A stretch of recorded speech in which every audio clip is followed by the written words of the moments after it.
Hi friends, and welcome to another episode of the I Owe It to Myself podcast as we continue our read-along for the second book in the ACOTAR series called A Court of Mist and Fury. So in this episode, we're going to be talking about chapters 15 through 32. So I've stopped at the end of chapter 32, and the next episode will pick up at chapter 33. Now, I want to dive into these chapters right away because I feel like for this chunk of the book, I really do have a lot to say. And I think it's because we are getting so much interaction between Feyre and so many characters, even characters that we've already seen before, like her sisters. But I feel like the interactions are so new this time around. And of course, I'll explain what I mean by that as I go through. As always, I want to remind you all that this is a reread for me. Anything that I'm talking about in this episode could relate to the outcome of this book or anything that happens in future books in the series. So this is your warning that there could be spoilers in this. I also want to remind everybody that I don't necessarily process in the order in which things happen. I tend to talk about characters. And with this episode, I think I'm going to do a little bit of both. But overall, it's not necessarily going to be me talking through my thoughts about chapter 15, then 16, then 17, all the way through 32. It's mostly focused around the characters and what I want to say about them, regardless of the order in which certain interactions or conversations happen. That all being said, I want to start with the interaction with Feyre's sisters. Now, it comes up, I would say decently early on in this section of the book, that one, Feyre can be in Rhysand's court almost as an emissary to the mortal realm. Mostly because she was immortal, of course, but also because she still has family there. And at this present time, they need something from the queens of the mortal realm. And so it just makes sense to position her in that way. So yes, on one hand, it is for Rhysand's benefit and the benefit of them trying to get a leg up in the overall war with Hybern. However, I think to some degree, if I had to guess from Rhysand's perspective, there's also a benefit there for Feyre in regard to having some interaction with her sisters, again, which she likely never would have thought to have had. And what I mean by that is, if you recall, when Feyre left and went to go help Tamlin, Nesta was very clear with her and was like, you need to not come back. And I had commented at that time that while I do feel like there was hope in what Nesta was saying, in that Feyre would make it out the other side and she would just have a prosperous life and be away from the hardships that they had lived, I also think that it was a way for her to put kind of this veil over the situation that if Feyre never came back, that it wouldn't be because she had died. It would be because she was living prosperously and just away in, the Fey realms. That being said, I think there's always been a part of Feyre that aligned to that, in the sense that she was okay with living this life in this world, no matter the outcome. Like, yes, she set out to help Tamlin and to save him, but she was okay with whatever came of that. She never had in her mind that she was going to go back. And I don't necessarily think at the moment that she left that she was really processing the fact that she was never going to see her sisters again. I just think she had accepted that that's what it was. She knew her life was beyond that wall in these Fey realms. Come hell or high water, she was going to be there with Tamlin. And so from my perspective in reading this book, there was never really this moment of like sadness or regret in her living this life without her sisters. I think that she had accepted that what she had found and seen and been through already up until that point had changed her. But there wasn't really this like mourning in a huge way of leaving this life behind and leaving her sisters behind. Now, I say all of that to say, because when we see Feyre go back to her family's home, she has this one moment by the door where she's like, I shouldn't have done this. I shouldn't have come here. I shouldn't have brought this to them. I think that, albeit brief, that was the moment where she kind of realized that I'm coming back to this life that I once lived that is no longer my life and no longer my home. And I'm putting my family in danger for something that they don't want to be a part of.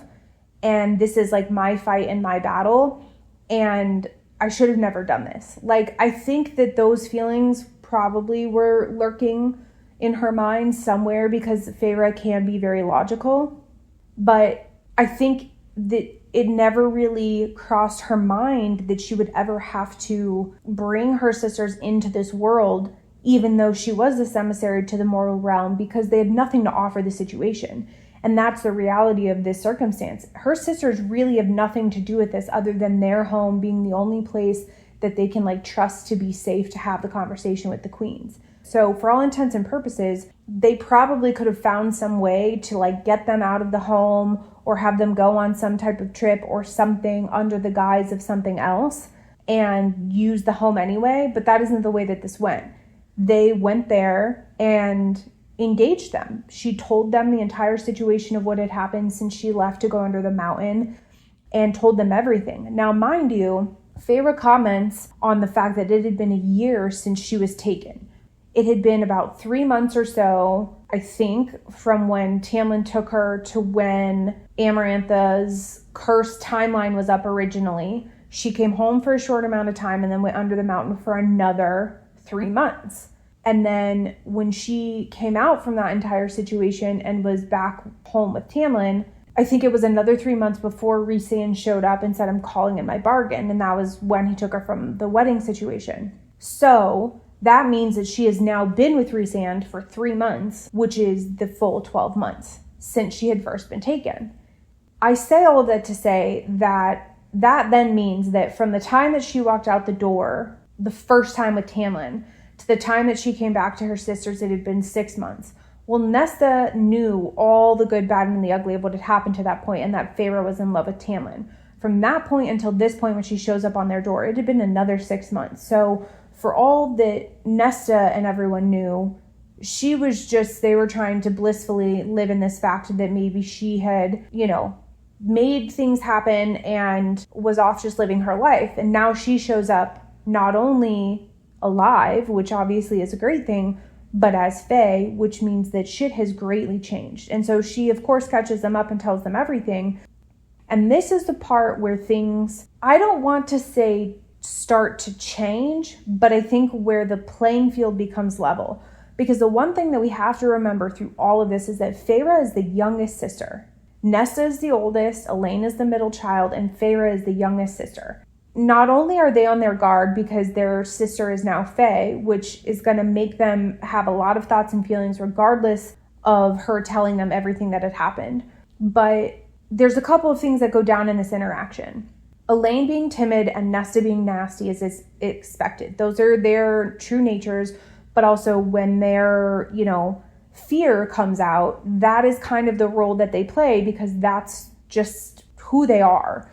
Their most inner thoughts and feelings kind of come to the surface because you're the most vulnerable when you're fearing for yourself, right? And in this moment, these women aren't going to do anything. Even if Nesta was to fight to the tooth, they could all kill both Nesta and Elaine if they had ill will in their heart for any reason. And if Feyre was like their prisoner or something, they could take them out, no thought at all. And so in that moment, when you're the most vulnerable and the most fearful, your true nature comes out, which is Nesta's bark and bite, right? And Elaine's timidness, because that is just the core of who they are. I bring this up because what SJM has this relationship be is that they just believe Feyre. There is never any question to her story. When it goes through the part where she's like, I just catch him up on everything, there's really no questioning after that. There might be light commentary about trepidation or curiousness or like doubt, but it's not heavy. It's just like acceptance that this is what it is. And I think in part, the reason why we see that be the case this time is because I think that when Feyre told Nesta about it the first time, Nesta had no choice but to believe her because she saw with her own two eyes Tamlin in his beast form. There was no way for her not to accept that some shit had gone down. And on top of that, the glamour didn't work on her. So even though she didn't really see anything and she tried to get herself to the wall, she had experienced stuff that she had never really experienced in her life. She saw this beast, she couldn't forget about it, and then she saw the wall and knew that it was real. And then her sister's sitting here telling her all of these things. There was no reason for her to doubt it because it was like, oh man, all of these tales and things that I've heard to some degree are true, and you've now lived and experienced it. And she could probably tell Feyre's honestness and earnestness about the situation because they've lived in such close quarters for so long. It's like there's no way that she could have made that shit up or lie, even if she wanted to. Like, it was desperate times. She was emotionally, word vomiting, truth dumping on her about everything that had happened with Tamlin in that intense situation. And now, fast forward 6 months, when even more intense and raw shit had happened, and Feyre has to tell them all this stuff, but including the fact I was tortured, I went through trials, I died, and all of these lords sacrificed a piece of themselves, well, not really sacrificed, but gave for me to live. And it sounds cuckoo bananas, but again, it's like Nesta's already been down this road with Feyre once before. If I remember correctly, I think Elaine wasn't there when Feyre had actually told Nesta everything that had happened. Elaine and her father had come to realize that the glamour, had happened and had remembered Feyre being taken, but Feyre had never told them the story. So we just assumed that maybe somewhere along the way that maybe Nesta had, or that they hadn't honestly cared much to ask. But this is the second time that Feyre's been in a situation with Nesta where she's like, I need you to hear me. And so again, Nesta's in this situation, understandably so, where it's like, okay, I'm just going to believe you, because why wouldn't she, right? Except this time, it's a way more amplified situation. The worst of what they had thought had happened. The worst of the worst had happened, which is that Feyre had died. And now she's conflicted because she doesn't like the Fae, but the Fae saved her.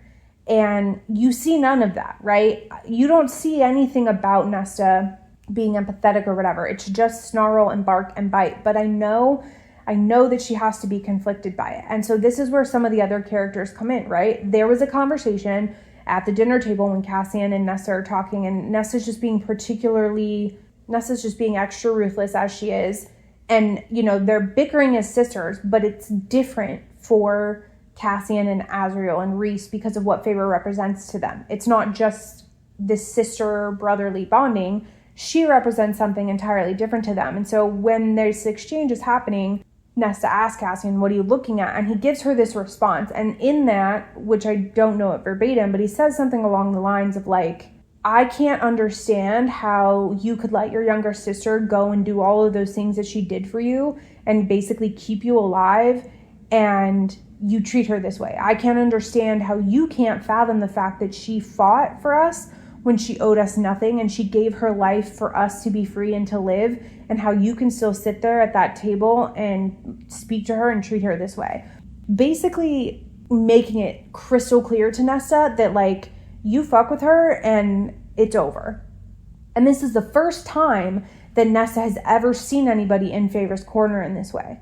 There's a moment where you could think in certain circumstances or situations that Nesta might be the one in Feyre's corner, but we have never ever seen it happen really before, except for the small moment when Nesta helped Feyre get ready to leave to go help Tamlin. That was probably the closest that we've ever seen in a book where she's like, I believe you, I'm here for you, I'll help you, go do your thing, like just go and just be free and help him and whatever. Like she was just down to be like, you do what you gotta do, and she never questioned it.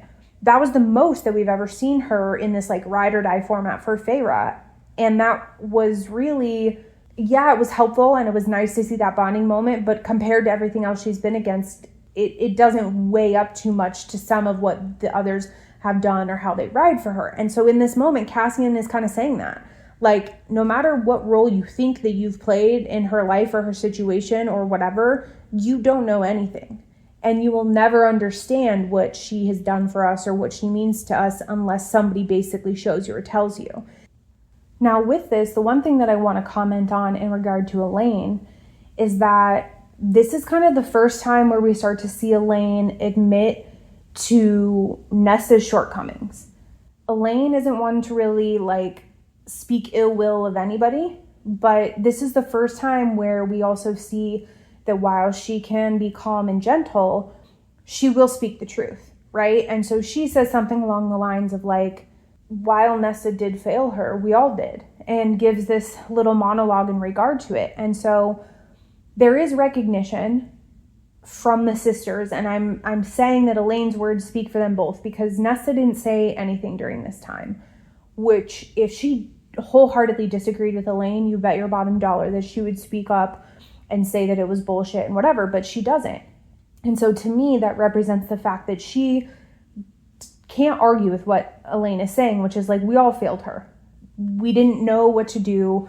We didn't have any training. We had no idea what to do in this situation. And yeah, it was Feyre who stepped up and we let her. And we rested in our laurels and just let her do what she needed to do. And no, it wasn't great. Which in some regard, I think allows Cassian and Azriel and Rhys to see them as, victim is not the right word, but for lack of a better word, I think allows them to see the girls as victims of their circumstance and really understand like how truly ill prepared they were to live a life of struggle. Because truly, Feyre could easily have been just like them, where she didn't do it, like she didn't do anything, right? And who knows what would have happened in that moment. They could have easily just starved and died, or had found really brutal ways to try to survive. But, you know, Feyre went to hunting and just kind of figured it out. But I think the point is that what Elaine says is solid in the sense that it's like, we know that we failed her and we are acutely aware of that. But it also is very much showing their human side. And it's not that I want to imply that Elaine is saying like, what more do you want from us? Like, I feel like that's what Nesta would say. Nesta would say like, yeah, of course we failed her and we know that we did, but what do you want from me? Like, she would be almost pushing against it and like, there's nothing more that I can do than just admit that I was at fault. Whereas the Illyrians and the way that the Fae operate, it's so much deeper than that. It's like the way that they recognize their feelings and emotions and like debts to each other, it runs so deep because there is respect there. There is a respect and like an honor of each other and what each other represents in their own groups, but also in like the wider hierarchy of things, that there are no words that can convey what certain situations mean. So while Cassian is sitting here and saying like, she gave everything for us and we are only here because of her, that holds a lot of weight in words, truly in the sense of what he's saying. But what he's also saying is like, there will never be anything that we can do to pay her back.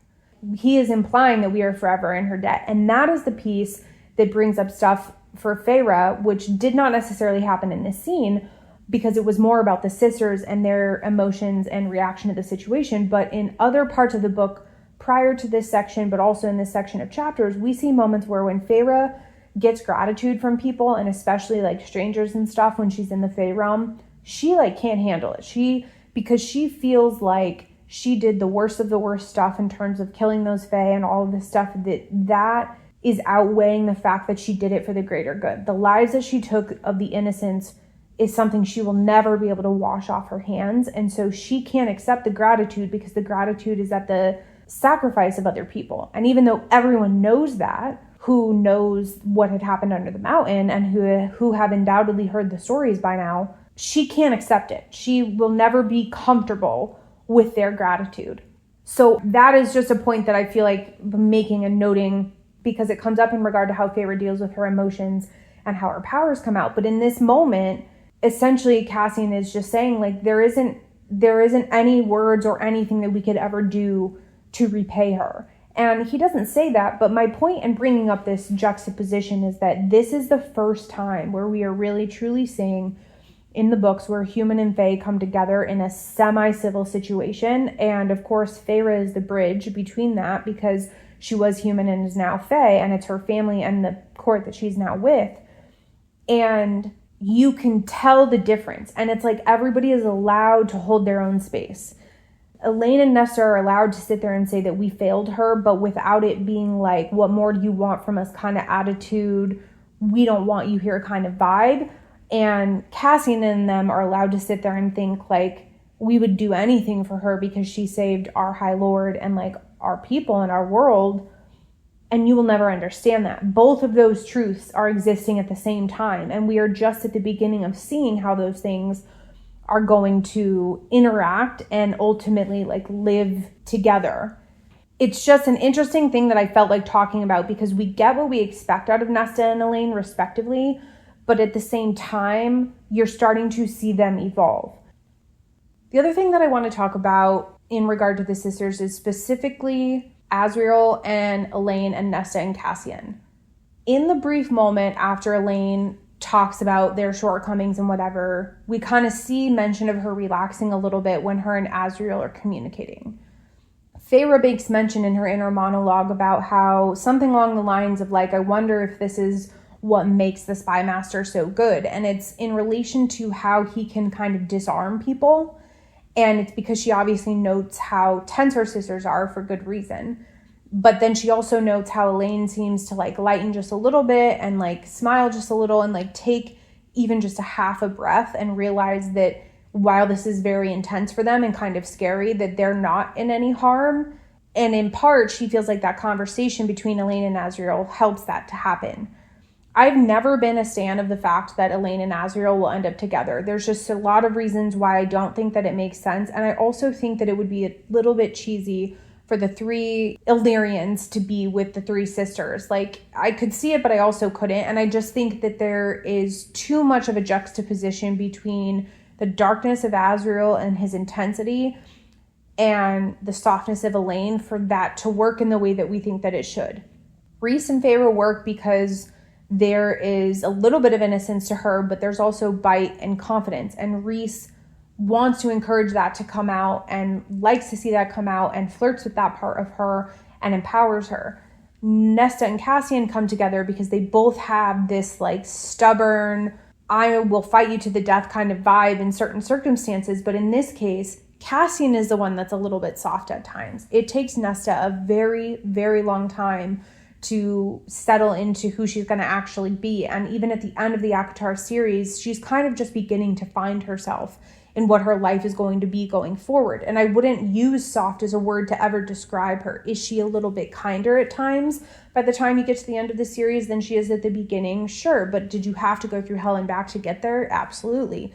And so by nature, Cassian can be a little bit softer than Nesta. So there's that balance. But with Azriel and Elaine, they are polar opposites in a lot of ways. And I think it's too great of a distance for them to make sense together. But I think that there is something to note about the fact of him and her being able to have this kind of harmony. I think that there is something about Elaine's softness and innocence that Azriel takes a liking to or a comfort in, or like lets down his own guard a little bit, not in an unsafe way, but in this way of like remembering that you can be soft and kind and still live through this world. And it might not leave you unscathed, but that this darkness and this hardness, it doesn't always have to be there. And the reason why I say that is because what was interesting to me is in these chapters, Feyre starts to ask questions about the group, right? She asks to Rhys, he doesn't really answer. She even goes to Cassian at points and asks.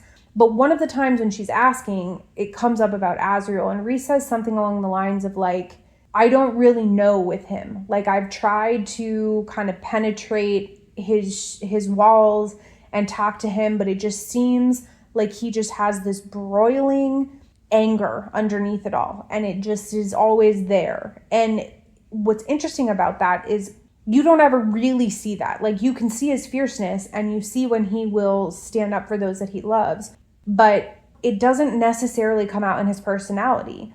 With Cassian, if he's going to be feisty, you know it. But if he's going to be kind, you know it. Like, same with Rhys. But Azriel is always kind of this quiet, mysterious, you don't really know. And then if he has to fight, he's surely going to fight and like stick up for his people. And like, you know those two things to be true. But you can't really categorize him or understand him or digest him or dissect him because you don't see much else other than Rhys saying, like, it just seems like there's just this pure like anger underneath there. And I don't ever really remember him being described that way. So when I read it this time, it was like, it just felt like this little nugget to tuck away to be like, okay, that kind of in a way makes sense. And I also feel like I'm learning something new about Azriel this time around. So I say all of that to say that if he is fueled by just pure anger of whatever has happened in his past and whatever has gotten him to this place to be the spy master that he is now, and then you see someone as purely opposite as him as Elaine, it almost makes sense that to a degree that they could be great friends and that they could balance each other out. And it would make a lot of sense to me if in the future books, if they both do find people to be with, that they all can be kind of this group of friends. Because as much as Feyre and Nesta can be a little bit opposite, they are cut from the same cloth for a lot of reasons. And their stories continue to overlap and intersect within these books, probably more than anybody else's does. And Elaine is kind of left out. So it would make sense that in the books that are to come, that is when we start to see more of Elaine, and that this whole intersection between her and Azriel comes to light, but it's not going to be in this romantic way. I say all of that to say that in this section of chapters, we're starting to see the beginning of some of these types of relationships with the tiniest of Easter eggs. And it comes in just the littlest of moments of Elaine breathing a tiny bit easier when talking with Azriel, of Azriel, engaging with her, of the way that Cassian and Nesta interact, even though it's just tension and annoyance. These are all seeds being planted. It's just not always for the reasons that we think that they are. As far as where I want to go next, the one thing that kind of comes to mind for me when I think about Feyre and Rhysand is something I've talked about before, but I can't yet really shake it because I do think that it is so fundamental to who Feyre is and so important to her that I want to bring it up again, even though I talked about this in the first episode, which is the way in which he engages with her in regard to reminding her or ensuring that she knows that she can be free and kind of carry on in the way that she wants. What I mean by that in this moment is we see several situations in this section of chapters where Feyre is going out and doing things. Rhysand is inviting her to come or allowing her to come when she asks, or even saying, I need your help, I need you to come. All those different types of situations have happened, and she has gone and done some of the most dangerous stuff that we've, seen her do. But now she's not doing it alone, right? It's not like when she went under the mountain and she was going in alone. She's there with Rhysand or with other people of the court to try to do things to be able to help with whatever the situation is. And in some of those moments, Feyre realizes that Rhysand was kind of setting her up, right? When they go to the Weaver and she gets the ring, you end up finding out that Rhysand was trying to get her kind of out of her own head and to remember who she was. And she was like, you can go to hell. Just talk to me, right? Or just find another way. But why do you have to do shit like that? You're just an asshole. And then with the training and they were out in the human realms and he kind of left her there. He was like, I had the whole situation under control, but yes, I did leave you for bait. He doesn't lie to her. He doesn't sugarcoat it. He told her the truth when she figured it out. But then she notes that when he's apologizing, she realizes how very much genuine it seems. His reaction on his face, the way he looks, the emotion he's conveying. It's not just a sorry to be sorry. He genuinely is sorry, and I think realizes he overstepped in a certain way. And so this conversation comes up a couple of different times of her being like, just tell me, just read me in, just tell me the truth, just talk to me about things. I can decide for myself, but I can't do anything without information. And I don't want to be in this place where I'm flying blind. You need to just tell me the truth. And so he does, right? And we have this kind of back and forth where he's still feeling out how to do that properly while also ruling and keeping his people safe and feeling her out. She could be a big problem for him, even though she's said, sure, I'll help you, I'll work with you. She's said before, if this is what it's going to be and how you're going to treat me and you're going to use me as bait and whatever, I'm done. I'm going to be out of here. And he would let her go. So I think in the back of his mind, he knows that even though he can introduce her to other courts as being part of his court, there is this world in which she isn't okay with some of the things that he does or the shit that he pulls, and she's out. And then she could become a problem for him. And so I think there's this balance of him trying to do right by her as a person and as the woman that he sees her to be and admires her for being, but also trying to, whether he really wants to admit it or not, have a little bit of this manipulation to kind of keep her in his favor. It would be naive of us as readers to not think that Rhysand is a little bit trying to keep her happy and to keep the Night Court and, his people and whatever in her good graces, because he would be an idiot not to be. So we can't forget that.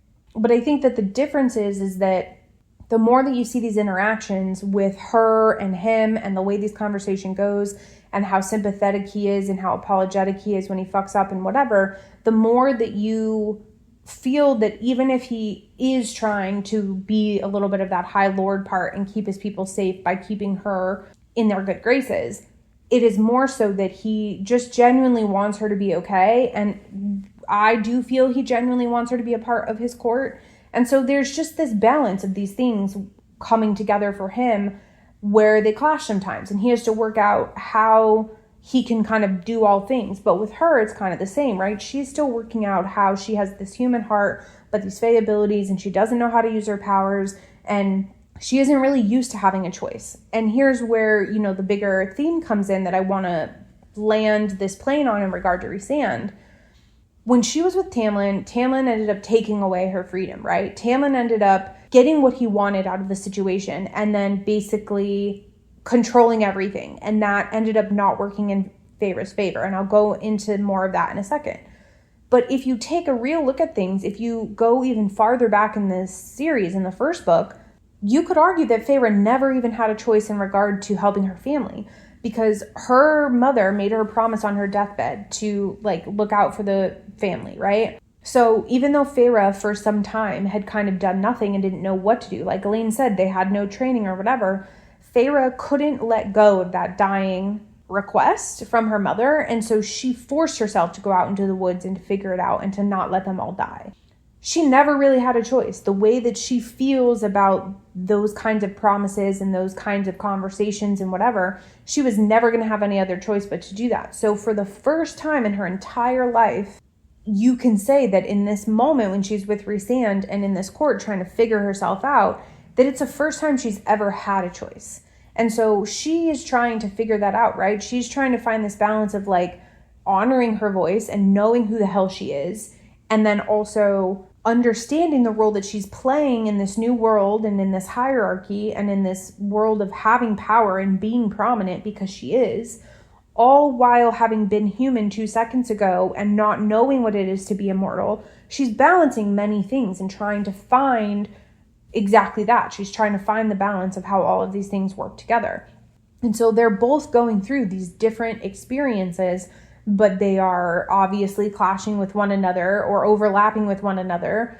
And they all have to figure out how to balance all of these things together as two people in this court. Whether it goes any farther than that romantically or whatever, or they're just friends or whatever, as a reader at this point in time, you don't exactly know. There's flirtation there, the door is opening there, which I'll talk about in a second.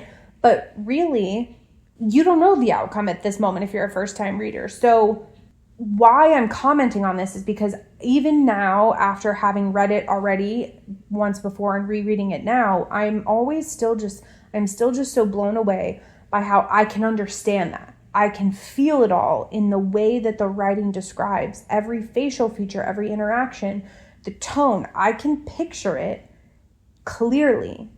And again, I think part of that is just the way in which my imagination works and how I am as a person, because not everybody experiences written word or audiobooks or whatever like that. But I also just truly think it is a testament to SJM and the way that she writes that allows you to understand so many of these dynamics, even if you aren't fully capturing it all the first time that you read it. There's so much happening and so many things that they are working through, and you're able to kind of see all of that and understand all of that happening all at one time. And I'm still so blown away at her ability to do that as an author, and I'm commenting on it because as a reader, I'm very thrilled that I still feel that way reading it a second time, because I have been a little bit worried that the reread wouldn't hit the same for me, but it's hitting the same but differently in a really good way for me this time around. Now, a couple of things that I mentioned that I want to go back to really, really quickly before I move on. Going all the way back to Cassian and Nesta, one small thing that I want to say is that sure, we get the seed planted for them and their potential relationship going forward, but I think that why Nesta is so ruffled is because this is the first time in her life that she has come across a man who can rival her.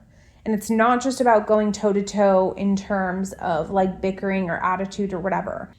If you think about what Nesta has said to Feyre when she first went to help Tamlin, Nesta's eyes were blown wide open, not only because of the fact that the glamour didn't work. So she remembered Tamlin and she, knew how long Feyre had been gone and whatever, but then Feyre told her everything that had happened. So she has had her mind blown now by the realities of everything her sister had gone through.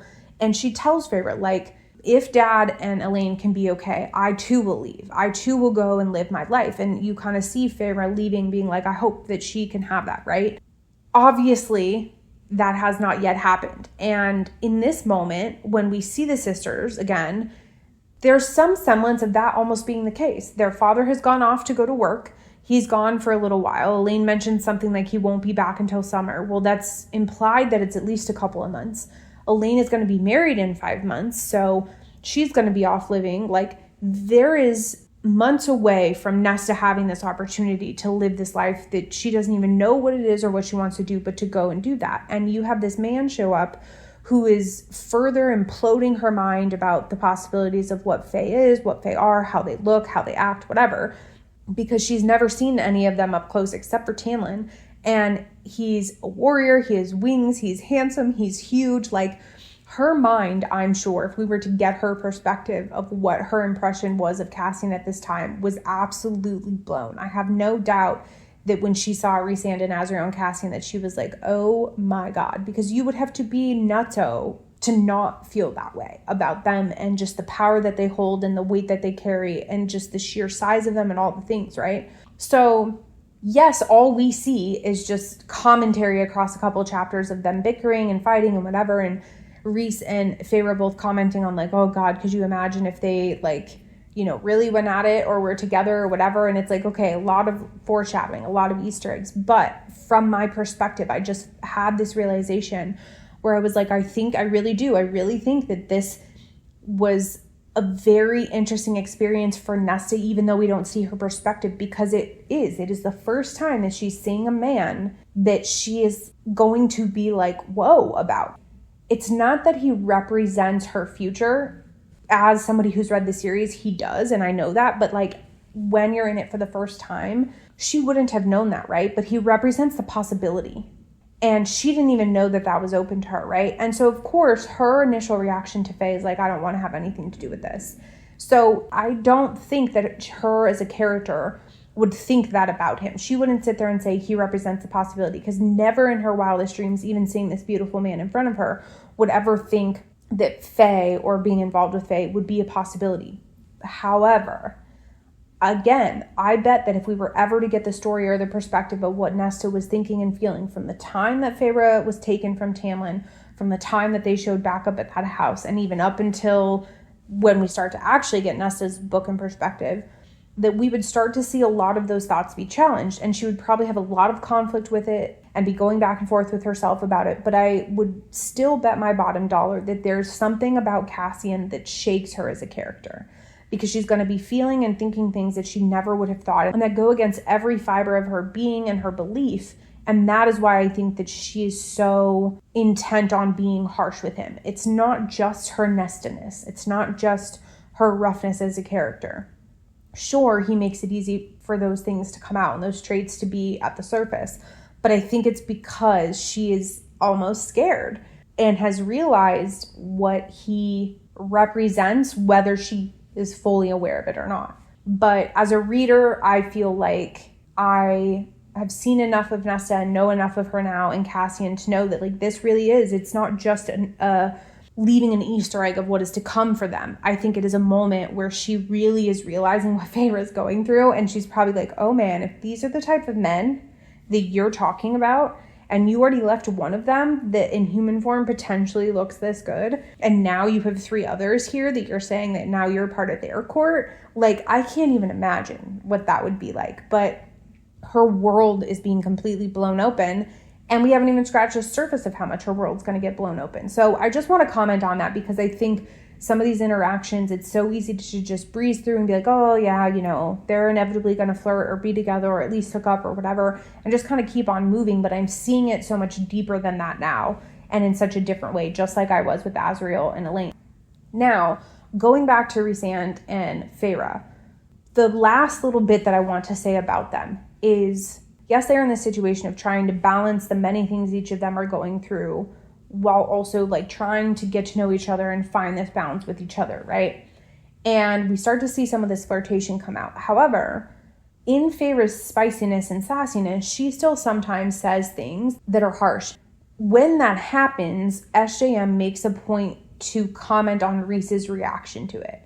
Even if we don't get Feyre's perspective of processing that in the moment, it matters because it ends up coming into play later. And so one of the situations that I want to talk about with that really quickly is the point that I wanted to make earlier in regard to Rhysand and Feyre is that Rhys will continue to always allow her to make choices and to be involved and to decide her role in things. And that is huge for her because, again, she's never had the opportunity to make decisions for herself. When you really break it all down, this is the first time in her life. So she is feeling that out and trying to figure out what that means for her. And unfortunately, because Rhysand chooses to spend so much time with her, he gets caught in the crossfire a lot in regard to that process and her thinking through things and trying to find her way through. And one of the moments, I can't remember what they were doing or what the discussion was, but she says something along the lines of, or Rhysand says, like, let's just go have breakfast and go home. I think this was when they were in the human lands going back to Velaris, and she's like, Velaris isn't my home. And I don't remember what it was that made her that snarky. It might have been the whole Ator, her being the bait for the Ator situation. But SGM makes a point for us to get even a sentence or a few words in regard to Rhysand's facial reaction to her saying that. And it's Feyre's point of view of clocking the fact that Rhysand is like disappointed by it. Those moments matter because then what will happen inevitably is in future interactions, which hasn't happened specifically in regard to this comment, but generally this pattern is that in future moments when they get time together, and it's what I'll call soft time, and I use that with air quotes, where it's like there's no threat, they're not training, it's like a gentle moment, a quiet moment, a calm moment, whatever the case may be, where they're having a normal discussion, where she may say, like, I'm really sorry for that, right? Or he may bring something up or mention something in regard to that and her apologizing. And that softness, every time that happens, even though it comes from this place of a little bit of attitude or ferocity or even hurt, that softness ends up bringing them closer and closer together. And so we see this time and time and time again. I mention that because, yes, that matters in regard to their growing closer together as characters, but because now we're seeing that intertwined with flirtation. And when I tell you that when I still read their flirtation now, that my little feet are moving and like kicking and I am getting giddy, I'm not lying to you, because there's just something in the way in which their banter pops off that page that I can like imagine it in real life. Like, I'm smiling so hard right now because it just makes me laugh, because I'm just like, oh my gosh, like I can just picture that little witty conversation or those little comments or those little quips. And it's like you remember that feeling if you have dated somebody or even flirted yourself, of what it feels like to say something and have somebody play off of that. And like, even if it is just the briefest moment of banter and chemistry, it does give you butterflies and it just makes you kind of tingly. And it's so crazy to me that I can feel that way about these characters again for the second time and getting giddy about their relationship. But it is just a reminder that this book, I really truly think, is my favorite of the ACOTAR series, because there's so much that happens in regard to these characters growing and developing. But also you start to get these little morsels of just this flirtation, but it's all weighed against this huge and heavy impending threat. And then the annoyance of Tamlin still being out there, not knowing how he's feeling or reacting to the fact that Feyre left the Spring Court. Like, there is this lightness that is happening while being overshadowed by this darkness. And I think that there's something about that makes that flirtation and that lightness and that connection brighter and more meaningful than it would be if you didn't have that overarching darkness and heavy situation happening. And the fact that both can coexist together so seamlessly, and that SJM can bring us through from those soft moments to these hard realities of like war and conversation and politics and whatever, that is what makes her so good to me. It's not just that you're immersed in it. It's not just that you feel it and that you really feel like you're a part of what they're going through. It's that you can seamlessly move through their situations in the worlds as if you are them, that it really does just make it this immersive experience. And so when you put that in the situation of flirtation, it's hard not to get a little bit giddy, because you're like, oh my gosh, like you feel like you're intruding on something. And it sounds so silly, especially right now, because we've only just seen a couple of different moments, but they are starting to get a little bit spicier in their flirtation. They're starting to cross the lines a little bit more. And I think why I'm smiling so hard is because this is when we start to see Feyre really start to step into herself. And it's not the flirtation part, but it's the part where when Rhysand, yes, he kind of tricks her, but he's like, I want you to remember who the F you are. And yes, she's mad about it, but she starts playing that in her mind. Like, know what you're capable of. Know what you can do. Do not forget who you are. And she even admits at one point, like, yes, I forgot. I know that I did that and I'm mad at myself for it. But it's like she is starting to really see herself and know what she's capable of. And there's a small moment when they're flirting in her inner monologue where she says something like, I think it was about him physically or something like that, or where she says like, gosh, flirting with him, it's just so fun and light. And like, I deserve that. I should have that.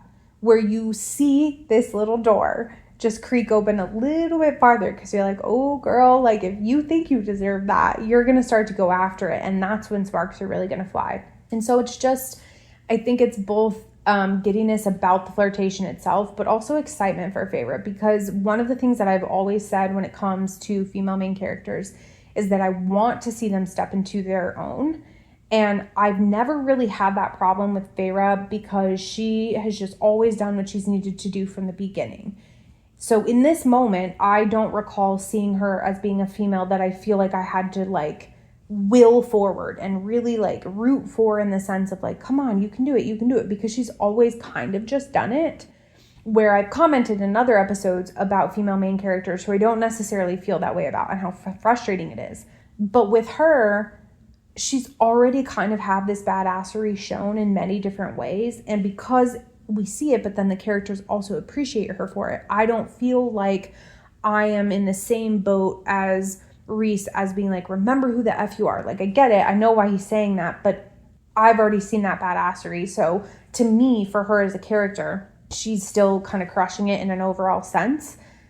But I say all of that because he lifts her up to see that for herself, but she also is starting to just take life by the balls. Like, she is really gripping onto things and it's really just like, I know I can do this and whatever. And I appreciate, yes, she had the reminder from him, but I think that her being able to cheer on herself, it's nice to see and it's exciting to see. So when you go from having these situations where she has been, locked up and not able to make decisions and restricted from being a part of things and having these nightmares and being ruled by emotions, to slowly starting to gain control of who she is and remember how she can operate and realize that she's capable of great, physicality, and realize that she can flirt. It's like the little engine that could. You're cheering for her more and more and more and more every time, because again, you already know what she's capable of, but you're seeing her start to figure it out or remember it, but also to figure it out for who she is now in the body and the powers that she has now. And you're just rooting for her. So when you see, I'll bring it all back to this point that I'm going to make before I move on, which is that, so when you see her flirt with Rhysand, it's just kind of like, girl, like, get yours, because he is this high, powerful lord that she should have nothing to do with in all reality, and is not on the same playing field with in a lot of ways, but yet she is. And so to see that he's intrigued by her, to see that she can keep up with his banter, it's just like, you know what? Yeah, go have fun, do that thing. And it's a very nice juxtaposition up against all of the chaos and the hardship that they've already faced, but that they inevitably are going to continue to face together.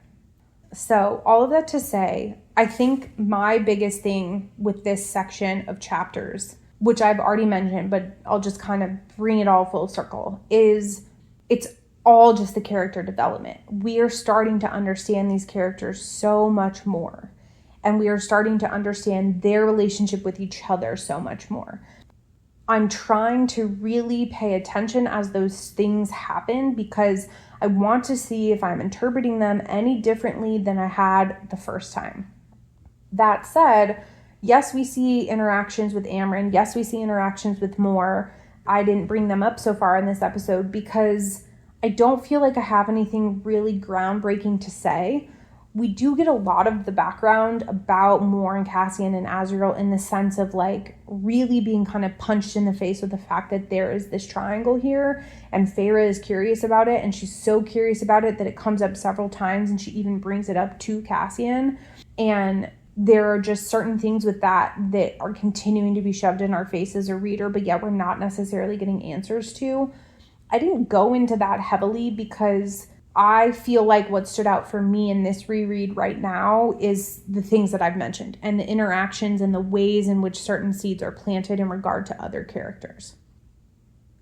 What I will say though, this is a theory I've seen online, and it could be a spoiler, but it's kind of hard to say because it's a fan theory. A lot of people have been saying that because it has been alluded to that there is betrayal that's going to happen in the future books, that they think that Moore is not necessarily on Rhys's side, and that there's something there that is up, and that Azriel stays so close to her because his shadows know that something's up, and so he plays it off as like having this crush or having this interest in her, when the reality is that he's just doing his spy master thing, but he can't quite pin it down or figure it out, and so he can't say anything about it, and he just lets it play out.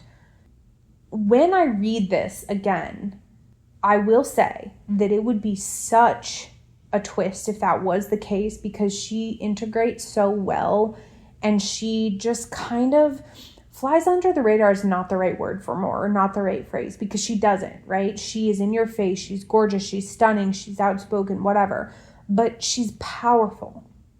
Rhysand has made that very clear, and she holds a very high rank in his court, so it's like there is something about her that is there that we haven't seen. And so if we follow the theories that the next like main book that we get is in regard to Azriel and Elaine and Gwen and Lucien and how those stories overlap and where they end up, you don't get anything about Moore. And I think that would be a really big bummer. And I don't think that we would get a lot about her in their stories unless getting to where Azriel ends up in life matters for us to go backward and understand his interaction with Moore and understand the full truth of it. Now, it could be that the reality is what we think it is, which is that he has just been crushing on her and she doesn't return that affection, and there is this weird like triangle thing. Or it could be that the theories about her not necessarily being fully for Rhysand are true. But it would make her on a mastery level like Rhysand almost, right? Or like Maeve in the other SJM books. And I just don't know that my brain can comprehend Moore quite at that level of trickery and deception. That being said, I really don't know what we are going to get out of her. And right now, it is just kind of easiest for my brain to acknowledge the fact that, okay, yes, she's powerful and she holds high rank in his court. Yes, some terrible shit happened to her. And yes, there is this triangle thing happening. But I don't really want to go into it any more than that. I think I just want to leave it be, unless there's something in this reread that hits me differently this time around that makes me want to indulge those theories a little bit more. But as of right now, there hasn't been anything. With Amryn, there isn't a ton for me to say. I mean, she's this old being that everyone fears.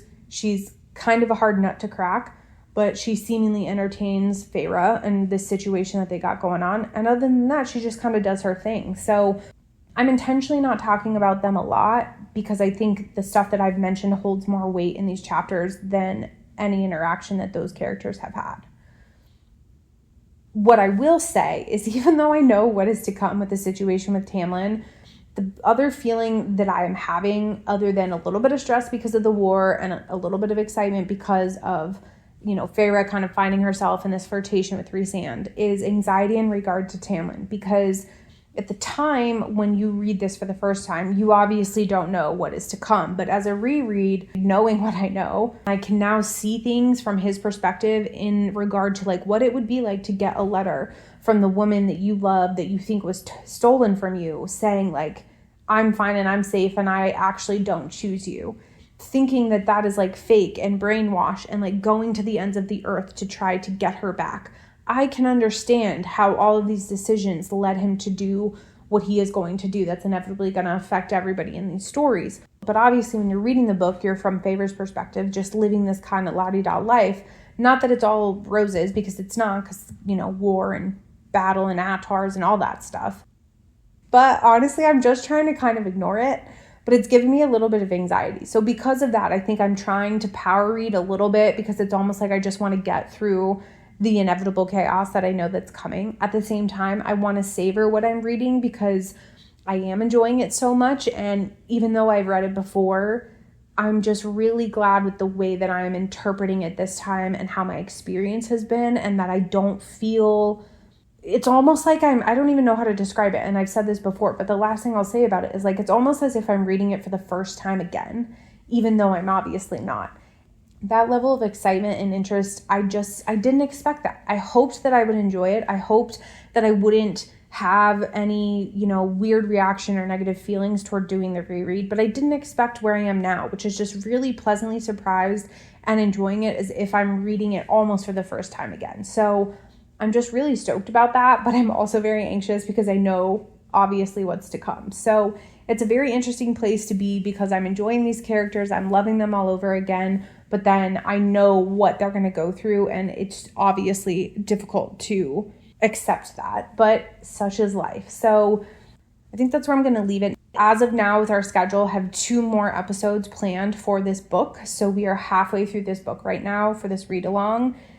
And right now, I'm still going to stand by the fact that I think that this is my favorite book of the series, but time will tell. So I want to thank you all for being here, friends. I say this every episode, but truly anybody who does these read-alongs with me, especially this one when it is a read-along of such a popular series, I appreciate you being here. I truly do want to know your thoughts and feelings about these characters. Are you doing the reread too? Is this your first reread? Have you, how many times have you read it before if it's not your first reread? I just want to hear about all of your experiences and how your view of these characters evolves every time you do a reread, because obviously this is my first time, so I'm trying to articulate it, but I do find it a little bit hard sometimes to get all of my thoughts out in regard to how my thoughts of these characters are, one, what they were to begin with, but also how they're changing and evolving. So I'm interested to hear your perspective as well. Just a quick friendly reminder, as I do every episode, please like this video. If you have listened to this podcast, please subscribe to YouTube. You can also follow on Spotify and leave comments there, but still trying to build the community on YouTube. So please share your thoughts and feelings there. Please also connect with us on Instagram, Threads, and TikTok. That is where I put all of the posts in regard to when the episodes are live or schedules in regard to new episodes that are coming. So I appreciate all of your engagement on those platforms as well. And I truly just can't thank you enough for being here. So thank you again, friends, and until next time.